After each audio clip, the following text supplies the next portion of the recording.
Apocalypse chapitre 2. Jésus parle donc pour cette église et précisément ici à l'église de Éphèse, celle de Smyrne, celle de Pergame et celle de Thyatire.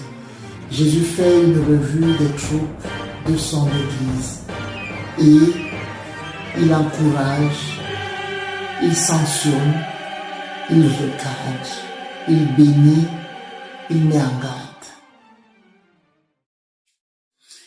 La première église que Jésus interpelle ici, c'est l'église d'Éphèse. Il encourage l'église d'Éphèse parce qu'elle a tenu devant la persécution, elle est très spirituelle, elle a rejeté les fausses doctrines des faux apôtres, elle a surtout rejeté les doctrines des Nicolaïtes. Nicolaïtes, c'était des disciples d'un certain Nicolas à cette époque qui prêchait un faux évangile de la grâce, comme quoi la grâce permettait le péché, on peut tout faire, Jésus a payé, et cet esprit des ténèbres continue à tromper certains frères et sœurs aujourd'hui, alors que véritablement la grâce, c'est pour que nous puissions obéir à la loi, parce qu'il n'y aura plus une force qui va nous empêcher de servir Dieu, puisque Jésus nous a démontré que nous pouvons dominer là où Adam avait perdu la domination.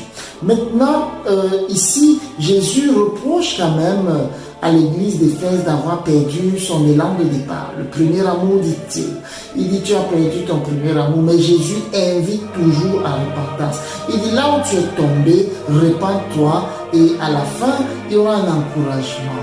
Je vous invite, frères et sœurs, à comprendre que chaque fois que le maître revient faire la revue de ses troupes, il dit la disposition, il dit là où nous avons fauté, mais il nous invite toujours à repentance avant le jugement. La deuxième église évoquée ici, c'est l'église de Smyrne. Après qu'il ait promis l'arbre de vie qui est au paradis de Dieu à l'église d'Éphèse pour avoir enduré, il promet également maintenant à l'église de Smyrne la couronne de vie. Parce que l'église de Smyrne traverse des persécutions énormes. Il dit même que certains agents de Satan vont les jeter à tort en prison.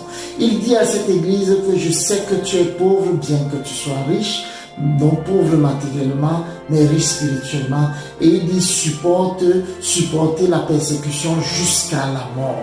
C'est le cas de beaucoup de frères et sœurs, beaucoup d'églises, où on a souvent le sentiment que, en fait, quand on a suivi Jésus, mais on est entré dans des tribulations sans fin.